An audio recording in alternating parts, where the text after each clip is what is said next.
Welcome to the Miracle You, guiding you on the journey towards finding passion and purpose and how to discover, create, and live a life by your design. Whether your success has been plentiful or your missed opportunities have been overwhelming, we can help you become a more empowered, masterful person and show you how to share your gift with the world. It's time to inspire change from within with the host of the Miracle You, Vince Kramer.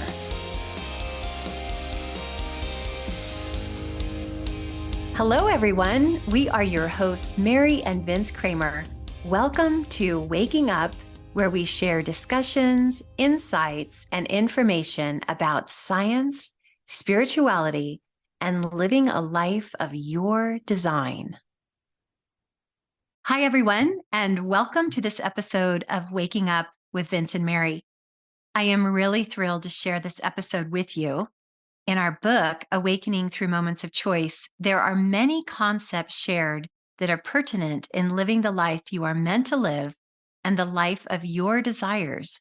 This will be the first episode in which we do a deep dive into one of the many important concepts. Today, we're going to discuss living by someone else's rules. But before we do that, Vince, could you explain what we mean by the life you are meant to live and the life of your desires? Oh, I would love to, Mary. It's really around the fact that there's a reason that we're here on Earth. And I truly believe, and I know you do too, that we knew the difference that we were meant to make and the impact that we were meant to have before we ever came to Earth. And our purpose is all built around that difference and impact. And if we brought this life that we're meant to live into the world, it's truly a life of living on purpose. It's a life of creating what we want around the reason that we're here. And in another episode, I'm sure we're going to talk about divine intent, which is the true reason that we came. It's really our why. And when we surround that why with our what and who, it really opens us up to discovering and seeing that we actually have this blueprint for a life that takes us down the path of living our why, living our reason for being here, our mission, or as I said, what we call our divine intent.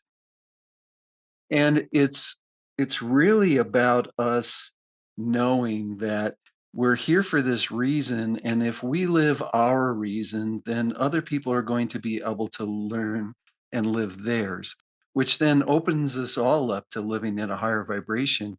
And we like to share it's living your life your way, and it's something that we all have trouble doing because there are so many rules that are given to us. So many rules.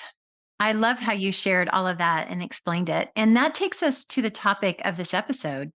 It seems it would be quite difficult to live your life your way if you're following someone else's rules. There are so many and expectations on us, and they come from many well meaning people. What does it mean and how does it affect us? Well, I think the one thing that we have to understand is that we really don't have an owner's manual on how to bring a child up in the world. There's more and more coming, there's more and more out there. But as a whole, people take their experiences of life, their understanding of life, how to protect someone, how to make sure that they're successful, and they share that with their loved ones, their children, their grandchildren, their students. And it's all well meaning because everybody wants the best for us. They want us to succeed. They don't want us to experience some of the pains that they've had in their lives. But when it comes down to it, you're really a completely different individual, both energetically and physically, than those people in your life that want to help you be safe, that want to help you feel like everything's okay. So there's your way of living. Your way is around that blueprint that I talked about. Your way is about that life that you're meant to live. And yes, we need our parents, our grandparents to keep us safe. but if they could also support us in finding out what our rules of life are, understanding that we have to uncover and discover our unique gifts and talents in a way that supports us living who we are and give us an opportunity as a young individual. I guess I'm putting myself in a category with a bunch of young children, but even at my age, we need people to give us the space to find and understand why we're truly here on this earth and how we can best live that and deliver that. I think that's amazing, and it sure would have made a difference in my childhood. And I mean, I had a terrifically loving family. I don't mean that, but wow, what if I had known younger than now what could have been possible for me rather than just following in my sister's footsteps or following someone that I admired that was maybe a role model for me. I think that's all important too. But what you're saying would have made for a much more empowered earlier life for me. One of the things that I've found for myself and for so many others, it's, we, first of all, because they're the adult, they have to know what's best for us. So we tend to want to follow what they share or at least prove to them that we can live life the way that they're sharing with us. But it's not just the people that are really loving towards us and helping us in that way. It's also those people who, in a lot of ways, we're just fighting and clawing to get love and acceptance from them. Definitely. In the book, you talk about your grandfather's rules. Share something with us about that. Well, it goes back to what I just said. My grandfather was one of those people that I wanted his love and acceptance, and because I wanted his love and acceptance so much, I was willing to follow the rules that he gave. And I'll be honest with you, I took on a lot of rules as a young kid. My grandfather's rules, of course, my dad's rules. I was most influenced by my mom in my life, so I took on a lot of her feelings and fears and lack of discoveries in some ways also. So I was a conglomerate of all these rules that were given to me in so many different ways. In the book, I share that my grandfather was an athlete. He was someone who learned about competition and he thought competition was the only way.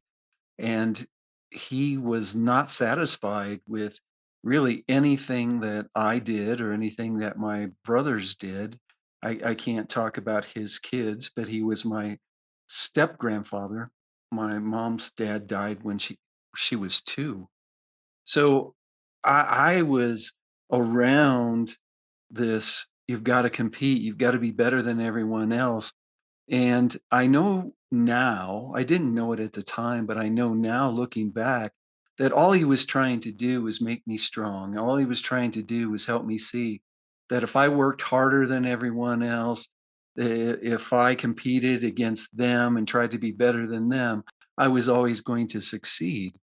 But as a 6, 7, 8, 9, probably even up through my mid-teens, I constantly thought that I was never living up to what he thought I should be, and then what happened there was I learned to start following those rules. I started to compete against others initially, then I competed against myself, and then I got to a point that, nothing was ever good enough, and whenever I felt something missing in my life, I just went on to the next thing.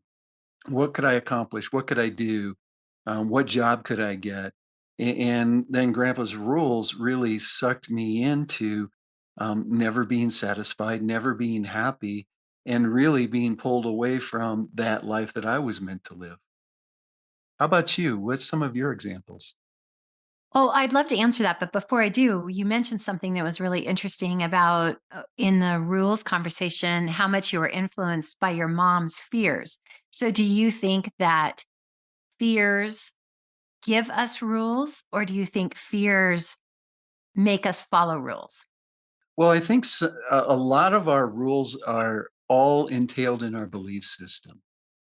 And in our belief system, we, through our perceptions of what we've been told or what we've experienced ourselves, become those rules that we govern ourselves with, but also where our perceptions come from.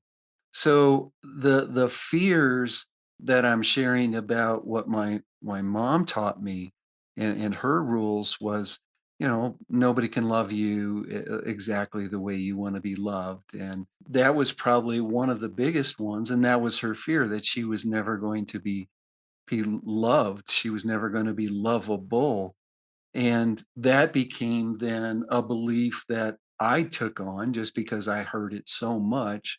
And I started coming from a place of the perception that I couldn't be loved fully. And I was always watching for those things to happen. So that became a rule for me. And I'm sure I sabotaged many relationships in my life because I was living from her fear, which became my rule. Oh, that's very interesting. So you wanted to know about mine. Well, the probably the most critical one was being a child of the 60s. Even though I was born in that era, I had parents that were very traditional. So the biggest rule I grew up with was that you get married and have children. And while that has been a very fulfilling and amazing part of my life, I made it the pursuit of having a family number one. And I may have had a more empowered life, let's say, if I had made myself first before having a family. Maybe done something career wise, maybe pursued some higher education that would have allowed me to express myself more before following the rules of having a family and also really enjoying having a family. Mary, when we have these rules, do you find or have you found that because we have these rules and we believe they're the rules of life, because that's really all we learned, do you think we start finding that we're judging ourselves on whether we're right or wrong in them? Oh, I think that's a huge part of it. And I think as we get older, we look back. So we're constantly in judgment. And where did those kind of judgments lead you? They led me to wanting more, to not wanting to feel imprisoned anymore and feel stuck. So I would say that that was the greatest impetus was there has to be more to life than doing what I'm supposed to do, being a good wife, being a good mother, and feeling empty on the inside. In that emptiness, we have a tendency to believe that there's something wrong with us. And part of that feeling, I think, comes from the fact that, well, I'm doing everything I'm supposed to do. I'm doing everything I was told, and there should be some happiness there. There should be some fulfillment there. But when we're chasing someone else's rules, we're not we're not actually in that place of fulfilling ourselves or being happy because we're actually being someone else instead of being ourselves. And I found that in my life a lot. I talked about beliefs and how these rules become beliefs because a belief is nothing more than a thought that we have over and over again. Unfortunately, because there's someone else's rules, so I'm not saying these rules are wrong. Grandpa's rules were probably right for him. My dad's rules were right for him. My mom's rules were right for her. But because I took them on as my rules, they became limiting beliefs for me. They were holding me back or keeping me from something that I could be, something that I was meant for so much more and grew up in a different time. Unfortunately, because I was following those rules, I was stuck in a lifestyle that wasn't honoring me. Have you found that with other people?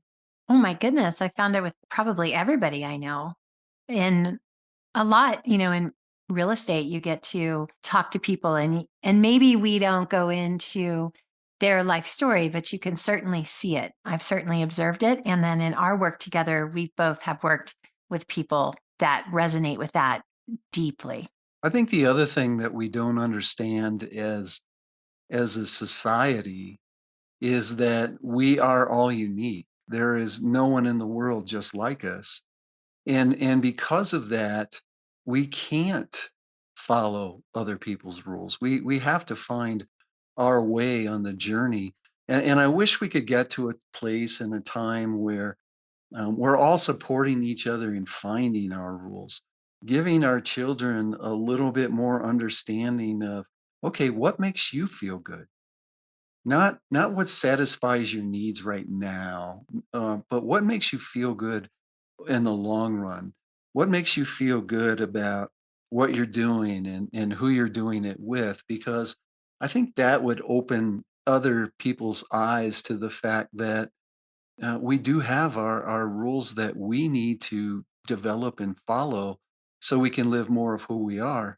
And then the other thing about rules that I think kind of gets lost is even if we have our own rules, we're constantly growing and expanding. And in that growth and expansion, our rules have to change with us.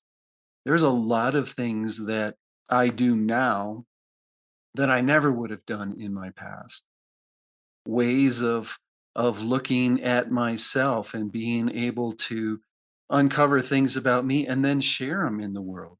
I grew up with a set of rules that you're supposed to keep it inside. Nobody's supposed to know that you might be angry. No one's supposed to know that you hurt. But by living those rules, I became awfully enclosed, if you will. I was shut down in many different ways. So as I grow and expand, then the rules have to change with me. Absolutely. And people get stuck in trying to show up the way that others expect them to show up. It makes everyone the same. It limits being unique and using your gifts and talents. What advice would you give our listeners? Well, first of all, I think that's huge what you just said, that we're meant to be individuals. If we're truly unique and we're truly special in this world, there's nobody of the 8 billion people in the world right now, there's no one exactly like you. We have to be ourselves, or we're all going to be the same. We're all going to be robots. We're all going to look the same, act the same, do the same things. And if we're doing that, how in the world can we ever learn that we have something to share with people so they can start finding themselves, that they can start opening up more to who they are? And then as they do that, we do it also. I think it's a really big concept that we're so unique because, in many ways, there's so much out there about how people look alike and act alike. And, oh, that's your twin and things. So, that concept is pretty big that there's no one else like us. Can you expand a little bit on how that's even possible? You bet. I don't want to go too deep because we're going to talk about it in an upcoming episode. But mostly our uniqueness comes from our combination of gifts and talents.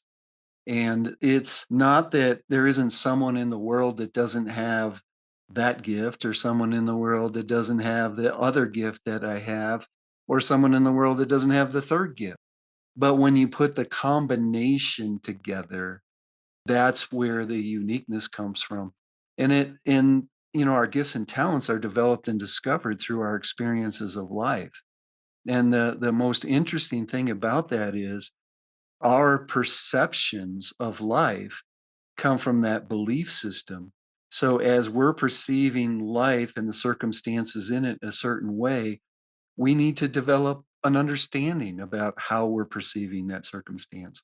We might have to develop a way of coping, or a way of learning, or a way of expanding beyond that. And all of those come into that unique combination of gifts and talents. So I think that's where it's really important for us to understand that we're truly unique in that combination. And the importance of being unique in the combination is there are people out there that need exactly what you have to offer, gifts and talents wise. And that's why it's so important for us to start living by our own rules. So, what advice would I give the listeners? First of all, take take the time to discover where you're unique and how you are unique, how it's different than everyone else, and how just take a look at your siblings or your cousins or someone in your family. You pretty much grew up in the exact same circumstances, probably in the same town, maybe went to the same school. For your siblings, the same parents.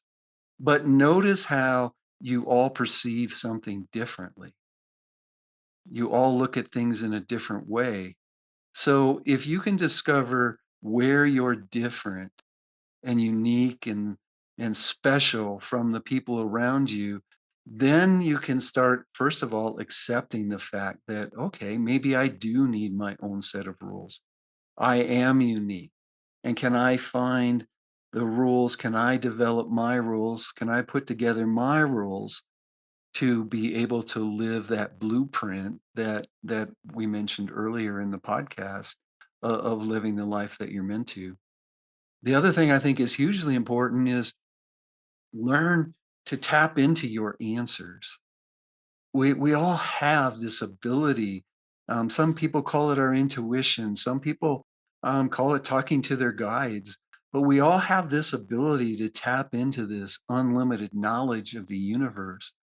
And when we can tap into that knowledge and we can find our way through understanding, the direction that we chose to come in for, the direction that we chose to live in living the life that we're meant to live, it opens things up. And we share that in the book on ways that I learned that there was information available to us, way that we could tap into guidance.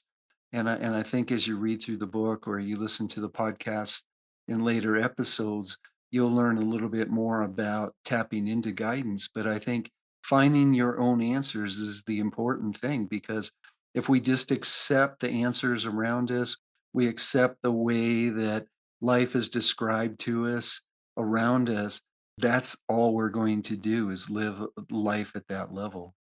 And then, Mary, we just have to be willing to do it our own way. And that's tough because that pushes against society, that pushes against the people closest to us. I've experienced it, and I know many people have experienced it. Well, I told you the way to do it. I told you you were going to get hurt if you did this. I told you. And really, we get to a place where we just want to make others happy or not cause any friction, and we just end up doing it the way of everyone else. So you've got to be willing to step out there on your own. You've got to be willing to do it your way. I think that's really great advice. I loved it. Listeners, I challenge you to sit down and make a list of the rules you follow and decide if you want to change them. The world needs each one of us to show up fully as we are, and it is hard to do it if we're following someone else's rules.